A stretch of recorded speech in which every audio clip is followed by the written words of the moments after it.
It was late at night when Bill sat alone at his small kitchen table, the hum of the refrigerator filling the silence. His rough hands still trembling from the long shift as a night guard reached for the thick ivory envelope resting in front of him. His name wasn't on the front, but he recognized the handwriting. It was his daughter Emily's wedding invitation. Bill carefully tore it open, the paper crackling under his fingers. Inside lay a card of fine stock letters pressed in shimmering gold. For a moment, pride swelled in his chest. "My little girl is getting married," he thought. But then his eyes caught the section that made his breath hitch. Echoes of the bride, the late Mrs. Anna Carter. That was all. His late wife's name printed with honor. His own erased as though he had never existed. The room seemed to tilt. Bill's vision blurred, tears welling. A whisper from that morning at the cafe echoed in his ears. "Her father's been gone a long time, hasn't he?" Bill clenched the invitation in his hands, his chest tightening. He muttered to the empty kitchen, his voice raw. "Bob, they said I was dead, but here I am. If this happened to you, if your own child erased your name on the most important day of her life, would you stay silent, or would you stand up for your dignity? Tell us in the comments. And don't forget to like and subscribe so you don't miss what comes next." The small town where Bill lived was quiet, built on the backs of factory workers and truck drivers. His house sat at the edge of the neighborhood, modest and worn, with peeling paint and a porch swing that rarely moved anymore. Since the death of his wife, Anna, years ago, Bill had lived a life of routine and sacrifice. Every dollar saved, every overtime shift worked, had gone into raising his daughter, Emily. Emily was now 30, bright, graceful, and preparing for her wedding. Her fiancé, David, was everything. Bill wasn't polished, ambitious, a man who measured worth in appearances and social standing. To Bill, that didn't matter. What mattered was that Emily was happy. He believed with all the faith of a father that he would walk his daughter down the aisle, honoring the promise he once whispered to Anna's photograph. But as the wedding drew closer, cracks appeared. Bill tried to talk to Emily one evening while she packed gifts in her living room. "Emily," he said softly, "have you thought about the ceremony? About me walking you down the aisle?" Emily kept her eyes on the ribbons in her hands.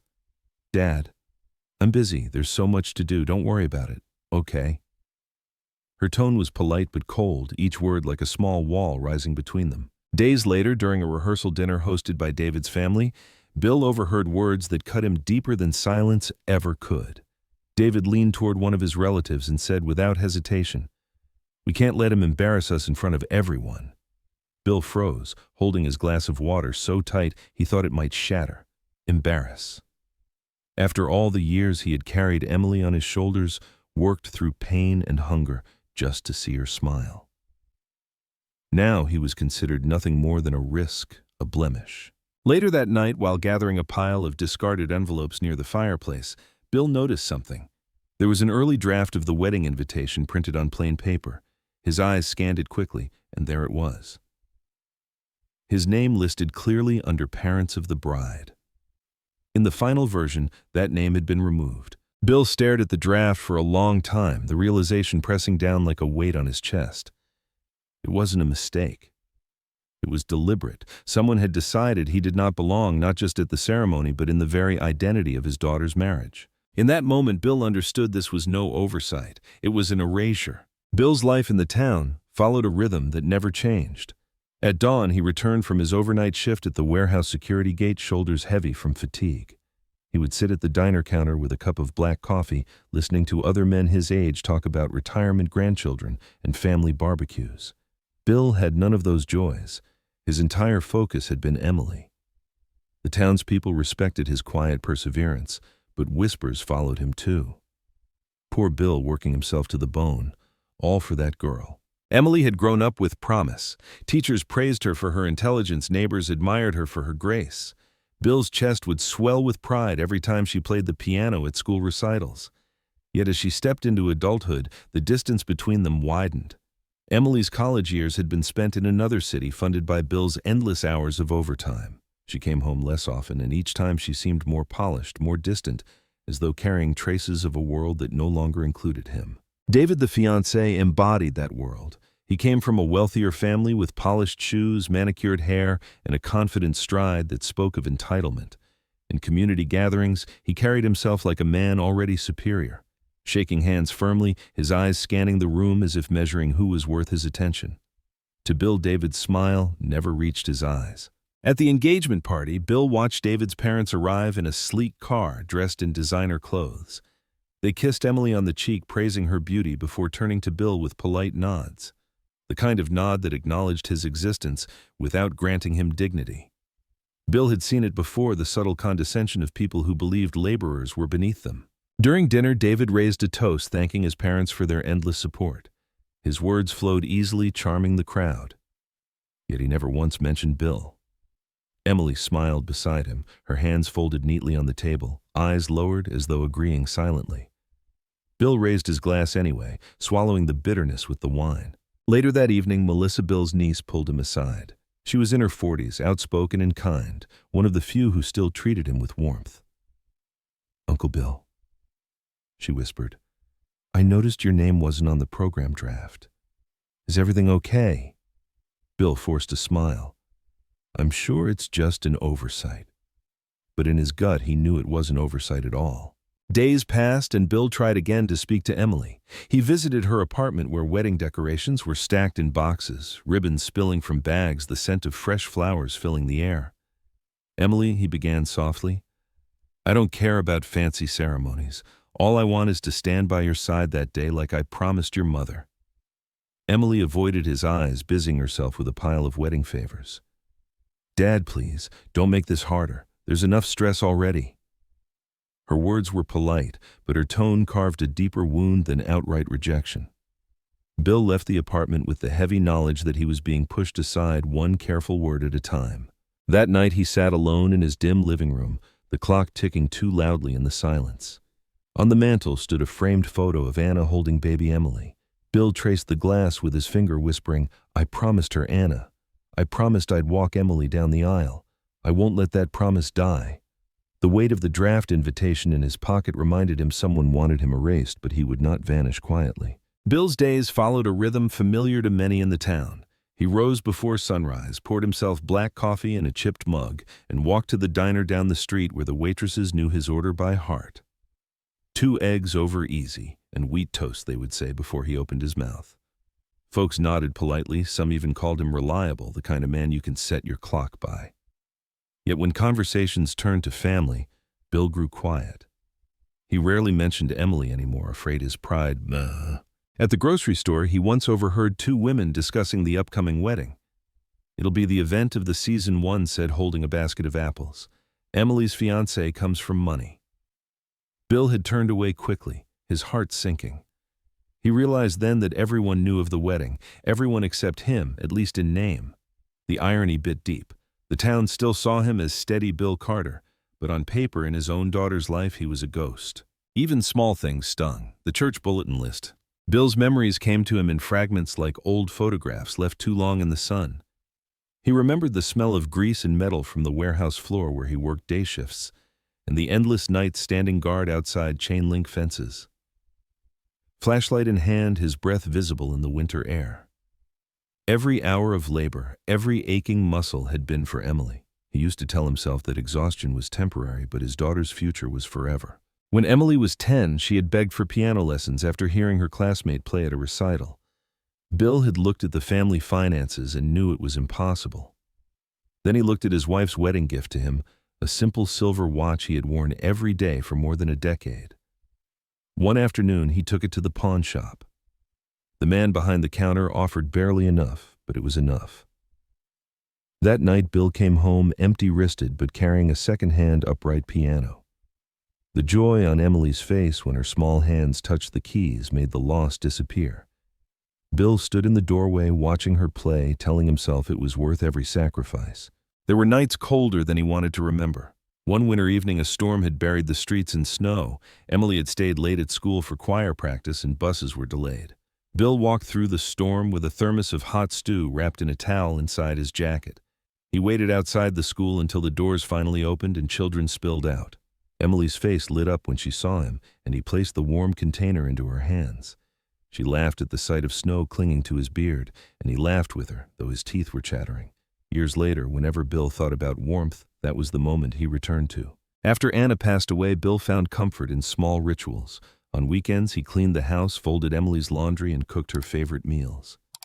Inside an old cedar box on the top shelf of his closet, he kept Anna's letters. One, yellowed with age, contained words that weighed on him more heavily than any burden of labor. "Promise me, Bill.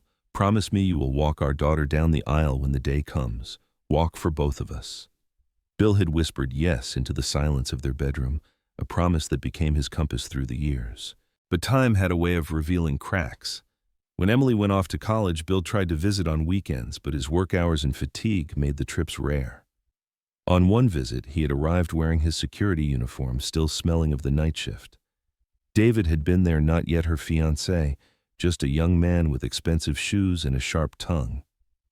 Bill remembered clearly how David had looked him up and down and muttered to a friend, "He dresses like a homeless man." The words stung, but Bill swallowed them. He told himself Emily deserved happiness, and if David was the one she chose, Bill would endure the insults. He never mentioned it to Emily. Yet now, years later, with his name stripped from the invitation, the memory returned like a blade twisted in his chest. One evening, not long before the wedding, Bill was cleaning the attic when he stumbled upon a folder of keepsakes. Inside were drawings Emily had made as a child, old report cards, and a faded draft of the wedding invitation she must have left there by accident. His eyes locked on the words, parents of the bride, Bill Carter, and the late Anna Carter. His name was there right where it belonged. The draft proved what he had feared: it hadn't been forgotten. It had been removed. Bill sat on the floor of the attic holding the paper with shaking hands. Dust drifted in the beam of light from the single window. His chest felt heavy, his breaths uneven. In his pocket lay the final version of the invitation, crisp and elegant, where his name had vanished. In his other hand lay the draft where he still existed. The contrast was unbearable. Someone had rewritten reality to erase him. He pressed the papers together and whispered to himself, "They can't make me disappear. Not while I'm alive." Bill carried the two invitations, the draft that named him, and the final that erased him, like conflicting truths, in his pocket. At night, when the house grew silent, he would lay them side by side on the kitchen table and stare at them. One represented years of sacrifice, the other a denial of his very existence. He often wondered which one Emily believed in more. The memories pressed harder. He thought of Emily's high school graduation, how he had taken a bus across town, despite working a double shift just to sit in the bleachers. He had clapped until his palms ached when she crossed the stage. Yet afterward, while parents gathered around their children, Emily had seemed distracted, drawn toward David, who was waiting at the edge of the crowd. Bill remembered standing a step behind them, like an outsider in his own daughter's celebration. He remembered birthdays, too, simple cakes, baked from boxed mixes, candles, blown out with laughter, his rough hands clapping with joy. He remembered the look on Anna's face when she whispered that their daughter would have every opportunity they never did. Bill had taken that vow seriously. Every overtime hour was his way of keeping Anna's dream alive. Now those memories felt fragile, threatened by the silence between him and Emily. He tried to imagine what she told people about him. Did she say he was working late again, or did she let them believe he was already gone? The thought unsettled him more than exhaustion ever had. Melissa visited one evening, bringing leftovers from her kitchen. She found Bill sitting at the table with the invitations. Her eyes softened. "Uncle Bill," she said quietly, "you don't deserve this. Everyone knows how much you've done for Emily." Bill forced a weak smile. "Doing for her was the only thing that gave me purpose." Melissa touched his arm. "Then don't let them erase that. Not now." Her words lingered long after she left. Bill stood at the window looking out at the quiet streetlights. He could almost hear Anna's voice in the stillness, reminding him of the promise. "Walk our daughter down the aisle." It wasn't just about ceremony. It was about presence, about acknowledgement that he had lived and loved. Clutching the draft invitation in one hand and Anna's letter in the other, Bill whispered to the empty house, "I will not vanish. They may strip my name from paper, but they will not strip me from truth." The vow settled into his bones, heavy and unyielding. For the first time in weeks, he felt not despair, but resolve.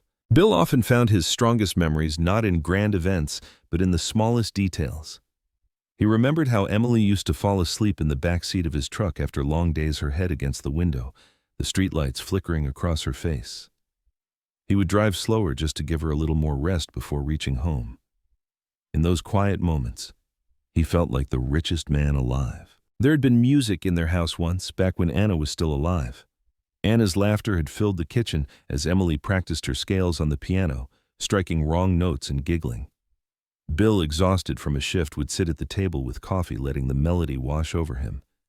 He could still see Anna leaning over Emily, guiding her fingers gently across the keys while he clapped along like a proud fool. Those nights made the house feel full, safe, complete. After Anna's passing, Bill tried to keep that music alive. He remembered the recital when Emily was 12, standing nervously on stage in a simple dress they had bought secondhand.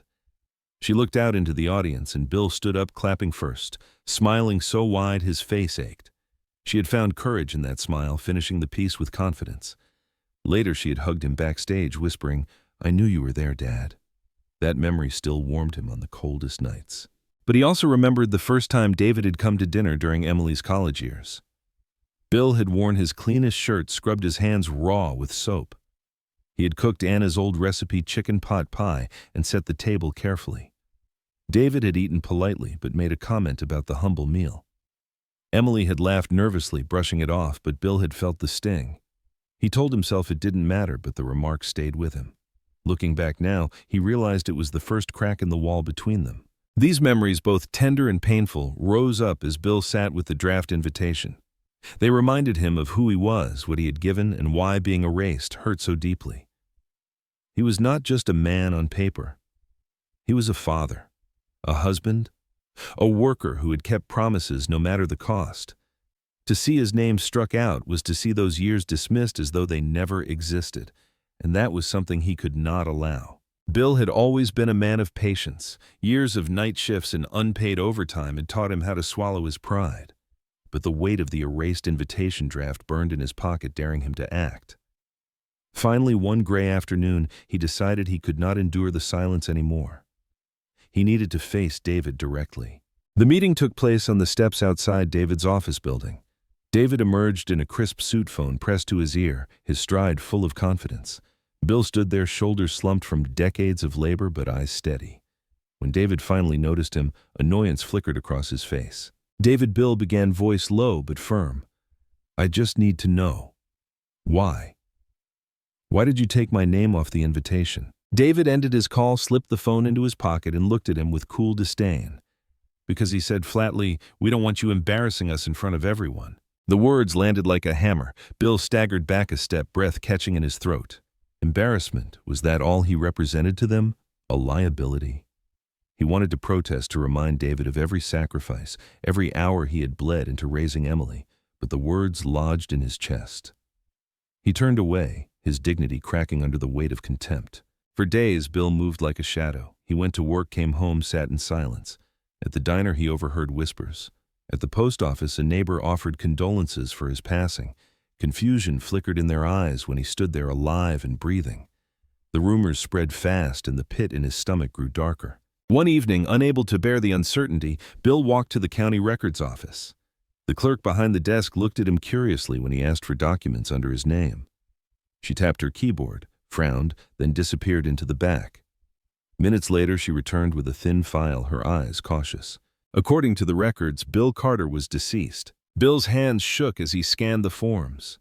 His name, his birth date, a death certificate signed and filed. His heart pounded as if the floor had fallen beneath him. This isn't true," he stammered. The clerk gave him a sympathetic look. "Sir, this is what was filed." The drive home blurred into fragments of streetlights and headlights. Inside his kitchen, Bill spread the documents across the table next to the invitations. One sheet declared him dead, the other erased him from his daughter's wedding. Together they painted a picture of a man who no longer existed. He pressed his palms against the table and whispered, "They're not just trying to keep me away. They're trying to erase me completely." Bill sat in his living room long after midnight, the forged death certificate spread out in front of him. His calloused hands traced the black ink as though trying to rub it away. Every line screamed betrayal, not just by David, but by Emily, whose signature appeared on one of the attached forms. She had been part of it. The daughter he had raised, carried, and sacrificed for had allowed her fiancé to file him into the grave. The next morning, Bill tried again to reach her. He called her cell, but it went straight to voicemail. He left a message, "Emily, it's Dad. Please call me back. There's something wrong with the records office. They say I'm dead." Hours passed. No reply. That evening he dialed again. This time the call was answered, but David's voice came through. "You need to stop this, Bill," David said coldly. "You're making things harder than they need to be." Bill's voice broke. "You told them I was dead. My own daughter's name is on it. How could you do this?" David's reply was calm, cruelly calm, because it was easier, for taxes, for property, and frankly it makes the story cleaner. "No one needs to see you stumble through Emily's big day. We're building a future, Bill, and you don't fit the picture." Bill's knees gave out and he sank into his chair, the phone pressed against his ear. The silence that followed was deafening. He wanted to scream, to curse, to demand answers, but nothing came. Only the sound of his own ragged breathing filled the room. In the days that followed, he noticed the consequences of this lie unfolding around him. His bank froze a check claiming the account holder was deceased. A letter arrived from the Social Security office offering condolences and requesting confirmation of death benefits. Each envelope was another nail in the coffin they had built for him. Melissa came by one evening and found Bill surrounded by paperwork, his eyes hollow. She picked up the death certificate and gasped.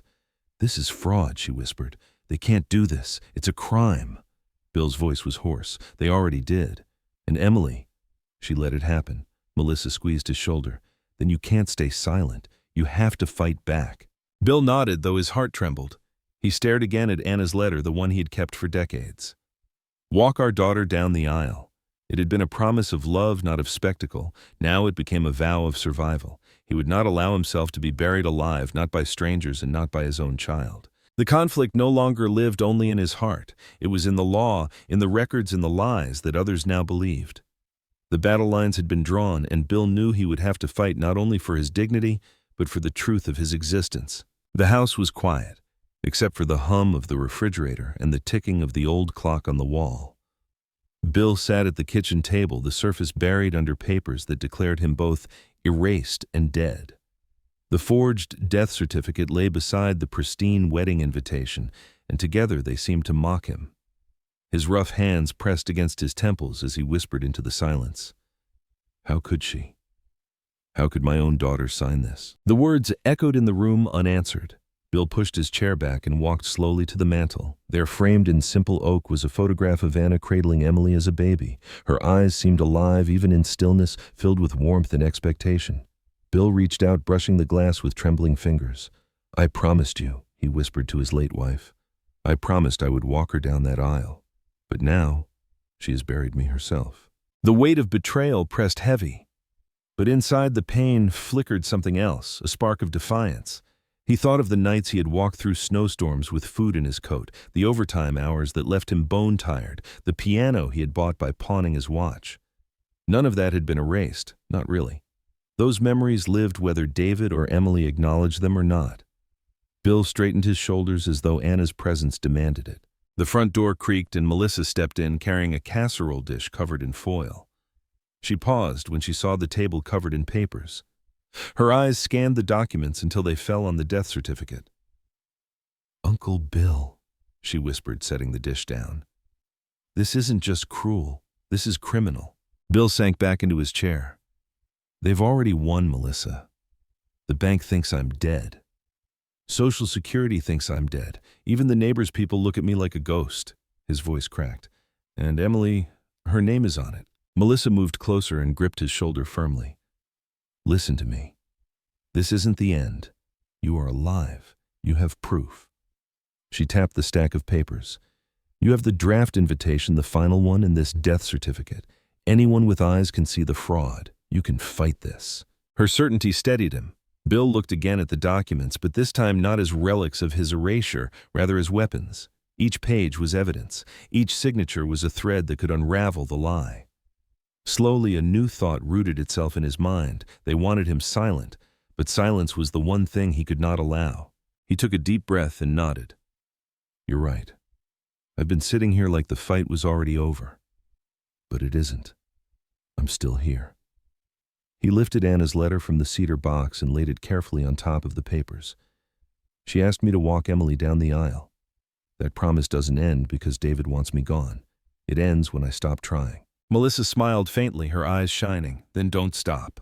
That night, long after Melissa had left, Bill gathered the papers into a folder. He sat with them in his lap, staring out the window at the quiet street. The reflection of the porch light shimmered faintly on the glass, and in it, Bill saw not a broken man, but a survivor. The pain remained sharp, but the despair had given way to determination. Tomorrow he would rise, not as a ghost, but as a father who refused to be erased. That evening, Bill found himself walking without direction until his feet carried him to the small church at the corner of Maple and 3rd. The doors were unlocked, the sanctuary dim except for a single candle flickering near the altar. He slipped into the last pew, the wooden bench cool beneath him, and bowed his head. From his coat pocket he pulled out Anna's letter, the paper worn from years of unfolding. He read the words slowly as if for the first time. "Promise me you will walk our daughter down the—" His eyes stung. In the silence he imagined Anna's voice steady and kind. "Don't let them erase you, Bill. Our daughter still needs to see you, even if she doesn't know it yet." He whispered back, "But what if she doesn't want me there?" The silence offered no reply. Yet somehow he felt less alone. The church walls seemed to echo with Anna's faith in him. The next morning he went to the cemetery where Anna rested. Kneeling before the stone, he brushed away the leaves. "Anna," he murmured, "they filed." Melissa visited again, carrying a notebook this time. She laid it on the table beside the stack of documents. "Uncle, I've been writing down every detail you told me, dates, names, places. If this goes to court, we'll need it. This isn't just about your pride. It's about truth. If lies can erase you, they can erase anyone." Bill looked at her, surprised by the conviction in her voice. For the first time, he realized his fight was larger than himself. That night, he sat at the kitchen table with all the He placed Anna's letter on top of the pile, then whispered a vow. "On the day of that wedding, whether they want me or not, I'll be there. Not to cause a scene, not to destroy, but to keep my promise to you and to myself. If they strip me from the invitation, I'll write myself back into the truth." With that, he closed the folder, his hand resting on it as if it were both shield and sword. For the first time in weeks, Bill rose from the table with resolve instead of despair. The next morning, Bill rose before dawn. For weeks he had moved through life like a shadow, but today there was a steadiness in his chest. He gathered everything into a worn leather folder, the draft invitation that bore his name, the final one that erased him, the forged death certificate, Anna's letter, his birth certificate, his renewed driver's license, and even the notice from his bank that had frozen his account. Each page told a story, and together they spoke the truth. He was alive, and he had been betrayed. At the county clerk's office, fluorescent lights buzzed overhead, and the scent of paper and ink filled the air. Bill approached the counter, where a young clerk greeted him with polite detachment. "Can I help you, sir?" she asked. Bill set the folder down with shaking hand. "I need to report a mistake," he said firmly. "According to your records, I'm dead." The clerk raised an eyebrow, but opened the folder. As she flipped through the documents, her expression shifted from routine boredom to startled disbelief. She compared the death certificate with the driver's license, then looked up at Bill with wide eyes. You're alive." Bill gave a tired nod. "Always have been." She excused herself and returned moments later with a supervisor. The older man took the folder, scanning each page carefully. His frown deepened as he pieced the evidence together. "This is serious," he muttered. "If someone filed these papers knowingly, it's fraud, and it's a felony." Bill's chest tightened. The word fraud hung in the air, heavy and undeniable. For weeks he had thought of himself as a victim of silence, but now it was clear what had been done to him was not just betrayal, but a crime. The supervisor snapped photos of the documents and made copies. "We'll need to open an investigation immediately," he said. "You'll have to provide a sworn statement." For the first time in months, Bill felt seen. His existence was no longer a question. He signed the forms, his name flowing across the page like an affirmation. When the supervisor handed him a temporary verification of life certificate, Bill clutched it tightly. It wasn't just paper, it was proof. Proof that he had not been erased. Leaving the office, he walked with his back straighter than it had been in years. He stopped at the bank that had frozen his account. The teller hesitated when she saw his name on the file, but relaxed after he presented the new certificate and driver's license. Within minutes, his account was restored. Bill almost wept when he saw his balance appear on the screen. He was alive again, not only in body but in the eyes of the world. But the turning point wasn't just bureaucratic. That night, Bill laid Anna's letter beside the verified documents. He whispered, "You see, Anna? They tried to bury me, but I fought my way back, for you, for her." His reflection in the window was steadier now, no longer ghost-like. He was a man reclaiming his place. The county's investigation moved quickly. Investigators contacted Bill for more details, and he handed over everything: the draft invitation, the final one, even voicemails from David telling him to stop causing trouble. Each piece of evidence was another nail in the coffin of the lies spun against him. Bill could feel the tide shifting. For the first time, the battle wasn't just his. The law was on his side. Bill's fight was no longer just personal. It had become official. Within days, a county investigator visited his home. The man, dressed in a plain suit with a badge clipped to his belt, sat across from Bill at the kitchen table. He examined the documents carefully, his brows tightening with each page. "Mr. Carter, this is one of the clearest cases of falsification I've ever seen. Whoever filed this wanted you gone for good." Bill nodded grimly. "And my daughter?" She signed it. The investigator paused, his tone softening. "Family complicates everything, but the law doesn't change. If her signature is there, she'll have to answer for it." He slipped the papers back into a folder. "I'll be attending the wedding personally. This case needs to be handled carefully and visibly." When the investigator left, Bill sat in silence, staring at the door long after it closed. The reality of what was coming weighed heavily, yet beneath the sorrow was steel. He was no longer waiting to be erased. He was preparing to confront them where their lies had been staged most boldly, at the wedding itself. In the days leading up to the ceremony, Bill prepared meticulously. He rehearsed what he might say if given the chance, though he doubted they'd allow him a word. He polished his worn shoes, pressed his only suit, and tucked Anna's letter into his inside pocket. Alongside it, he carried the investigator's card and the temporary life certificate, a shield against every whisper that called him a ghost. The morning of the wedding arrived with bright skies and crisp air.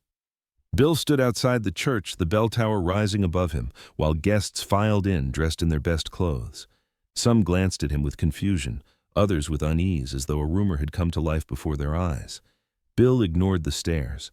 He walked through the heavy doors, his heart pounding, but his head held high. Inside, the church glowed with candles and flowers. Emily stood at the front in her gown, radiant and nervous. David hovered beside her, confident as ever. Bill felt his throat tighten. For a fleeting second, he saw only his little girl playing piano, her hands too small for the keys. Then the illusion shattered as David's eyes met his, widening with shock and anger. Whispers spread quickly through the pews. "Isn't that—" "But I thought he was dead." Bill could hear every murmur, but he didn't flinch. He took a seat near the back, clutching the documents in his coat pocket. He wasn't there to cause a scene, not yet. He was there to bear witness, to stand as proof that he lived. But destiny had other plans. Just as the officiant cleared his throat to begin, the church doors opened again. The county investigator stepped inside, his badge visible, his presence commanding silence. His voice rang through the sanctuary. "This ceremony cannot proceed. There is evidence of fraud in the filing of this marriage license." Gasps filled the room. Emily turned pale, clutching her bouquet. David stiffened, his jaw set in fury. And Bill sat taller than he had in years. He hadn't come to disrupt. The truth had walked in for him. At last, the erasure was over. He existed, undeniable and unbroken in the eyes of the law and in the sight of everyone who had tried to forget him. The silence after the investigator's words seemed to stretch forever. Guests shifted uneasily in the pews, their whispers rising like a storm. Bill could feel every eye on him. For once, he didn't shrink back. He stood slowly, his knees stiff, and the wooden floor creaked beneath his weight. Emily's gaze found his. For a moment, her expression flickered shock, guilt, something close to regret. Bill wanted desperately to believe she would step toward him, deny David, and embrace the truth. But she froze, her bouquet trembling in her hands. David, on the other hand, recovered quickly. He hissed, "This is outrageous," and strode toward the investigator.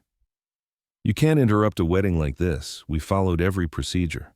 The investigator held up the forged death certificate. His voice was calm but carried authority. "Every procedure. Then explain why this man was declared deceased in county records when he is very much alive."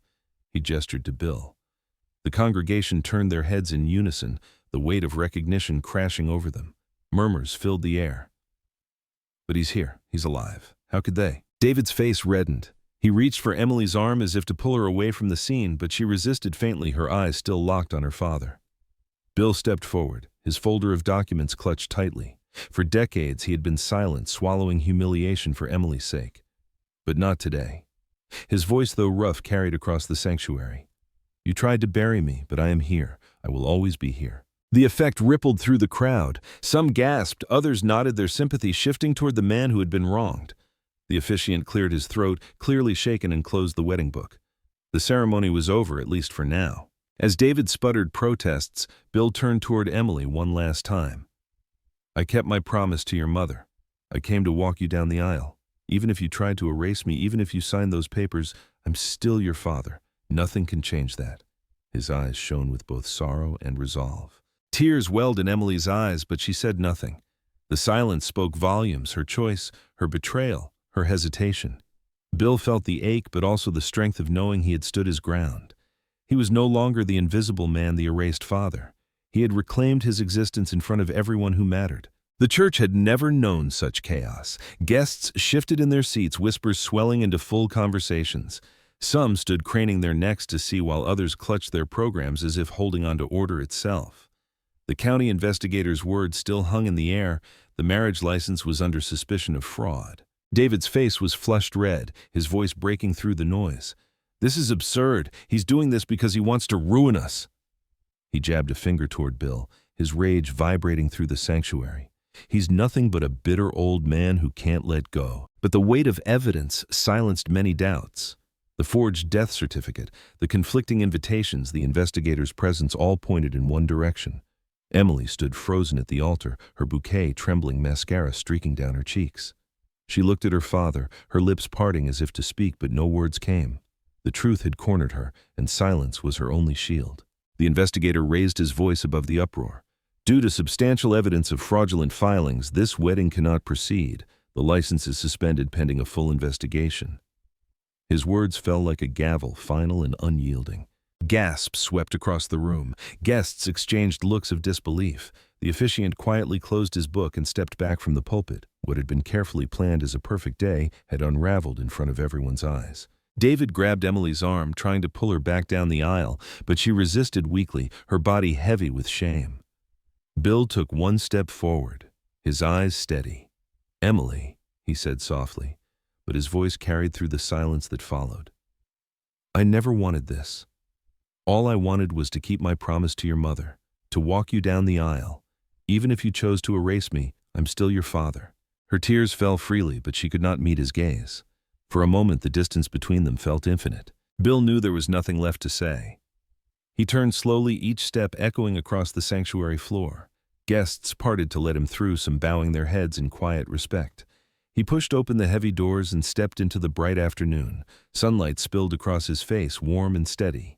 He breathed it in, tilting his chin upward, feeling the weight that had been pressing on him begin to lift. In his coat pocket, Anna's letter pressed against his chest. He placed a hand over it as though she were walking beside him. For the first time in years, Bill felt both grief and peace. Grief for the daughter he had lost to betrayal, peace in knowing he had not been erased. Behind him, the church buzzed with confusion, anger, and whispers that would ripple through the town for weeks. Ahead of him, the open sky stretched wide, unbroken. The sanctuary did not calm after Bill stepped into the sunlight. Inside, voices rose in a storm of questions and accusations. Some guests stood from their pews, shaking their heads in disbelief. They erased her father, one woman whispered. An older man muttered, a daughter should never sign her father into the grave. The weight of judgment began to shift from Bill to the couple at the altar. Emily remained frozen, bouquet trembling in her hands. Melissa's voice rang from the back pew. Emily Evrion? The officiant cleared his throat, voice trembling but steady. By order of the county clerk, this marriage license is placed on hold pending investigation. I cannot solemnize this ceremony today. At the back, a county investigator spoke quietly with the coordinator serving notice as the words echoed through the sanctuary. Outside, Bill paused on the steps, hearing the muffled uproar behind him. He imagined Emily took half a step forward, her bouquet trembling. Melissa's voice cut through the noise, Emily. For a heartbeat, she seemed ready to move, but David's hand clamped over hers, firm, unyielding. Emily froze, shame flickering in her eyes, caught between two worlds. A guest in the second pew shook his head. That father raised her alone. This is wrong. Another voice countered, bitter. It's their day. He should have stayed away.